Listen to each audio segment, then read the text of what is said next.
Our next rouletter remembers the almost forgotten queens on both sides of her family tree. Please welcome Lila McCall.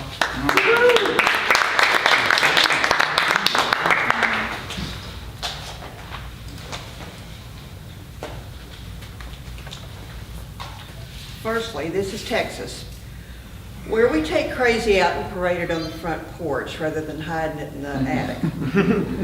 In my family, we don't do normal. We're all just crazy. I guess I could start with my great-grandmother Lila, who I was named after. She was born the 5th of 6 children in Cuero, Texas. Her parents were both English immigrants and cousins. There was no romance and not even a lot of liking involved. It was an arranged marriage, and Lila's mother apparently hated every single thing about her husband and Texas. She had her 6 children and escaped by dying. As for Lila's father, he seems to have earned his wife's anger by fathering many more than 6 children all over DeWitt County, as well as having an extra wife or 2. It's no wonder that Lila took one look at my great-grandfather, a traveling salesman 10 years her senior, and decided she would marry him and leave Cuero, Texas far behind.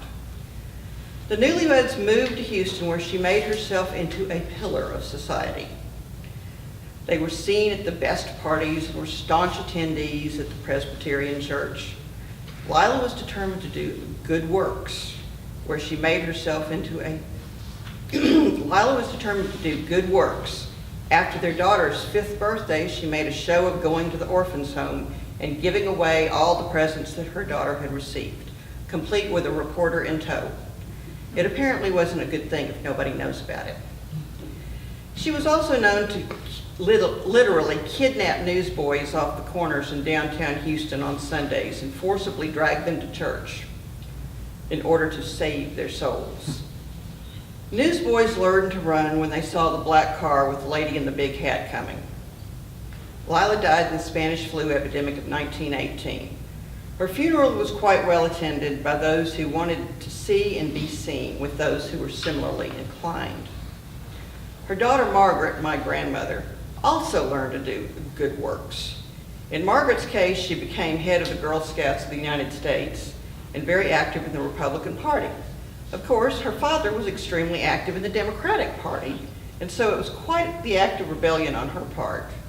Right up there with her with refusing to answer to anything but Bob, driving her Auburn rope-tail speedster down Main Street while smoking a cigarette in the longest cigarette holder in existence. Margaret also became the first woman commercial real estate broker in Houston at a time when very few women even worked. As for the women on the other side of the family, they are considered eccentric. If they weren't solidly, respectably middle class, they would be flat out crazy. When my grandmother Mildred was 4, her mother Robert, yes, Robert, her father wanted a boy, contracted tuberculosis and was put in a sanitarium in San Antonio. My grandmother and her 2 sisters were taken to be raised by their mother's sister Leo, as their father was a railroad man and sometimes traveling salesman, who also seems to have had another lady friend in San Antonio and Nashville and various other places. When my great-grandmother Robert died, my great-great-grandmother Mildred Eugene moved down to Houston to help Leo raise the 3 girls. Mildred Eugene was a staunch Methodist who was determined that her girls would be staunch Methodists too. Apparently not many people stood up to the small redhead who was always right.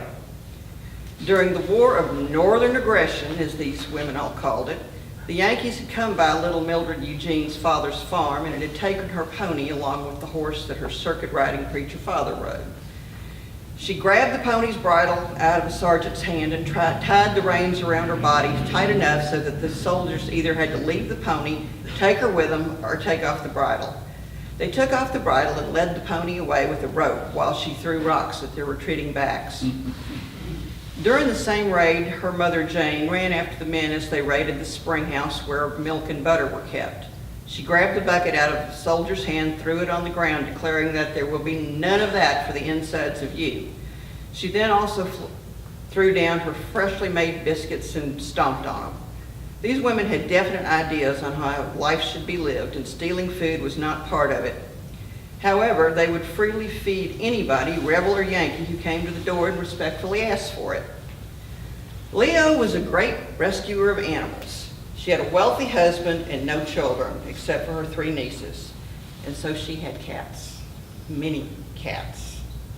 One day in 1931, her husband excused himself from a dinner party they were having, went upstairs and shot himself in the head.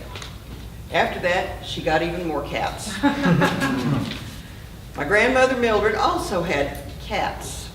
When her mother-in-law, who wasn't fond of cats and vocal about not being fond of cats, came to live with her, Mildred went about acquiring even more cats. Like the rest of her forebears, Mildred was a staunch Methodist who refused to sing any hymns except for Silent Night. She never drank anything alcoholic except for my grandfather's eggnog, and if she had more than 1 glass of that, she would recite Song of Solomon from the Bible from beginning to end. Her daughter, my father's sister, also named Mildred, had an eidetic memory and a master's degree. When her future husband asked her father for her hand in marriage, my grandfather laughed and said he didn't think that my uncle could afford her. My uncle took a chance and they married, even though Mildred was the most impractical person on the planet. She had no idea how to run a house. Mildred was told what the budget was, given money, and expected to deal with normal life. My uncle soon learned there was no normal with Mildred. He came home one day to find several piles of money, each neatly labeled groceries, mortgage, utilities, etc. It slowly dawned on my uncle that Mildred had never had a checking account in her life and had been taking the money out of each pile when she needed to pay something. She also had no idea how to drive. He insisted she learn how to drive, so she looked up the best driver she could learn from, who happened to be a retired race car driver. It would have been fine if she had only driven on a track, but on the streets of Houston, it was not a lot of fun for the rest of us.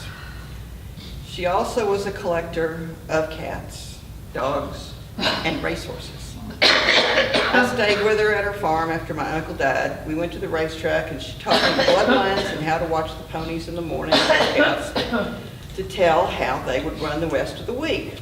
She was very good at breeding horses and winning, but then she kept them as pets. At one time, she had more retired racehorses than cats, and she had about 42 cats. All of these women were crazy in their own ways and did what they wanted, how they wanted, when they wanted, mostly within the social constraints placed on them, but sometimes not. I've never tried to live up to the legacy of public good works and achievement because I'd rather be naked on Congress Avenue. I am probably as eccentric or as crazy as the rest of them, and the older I get, the more I like it. Yeah.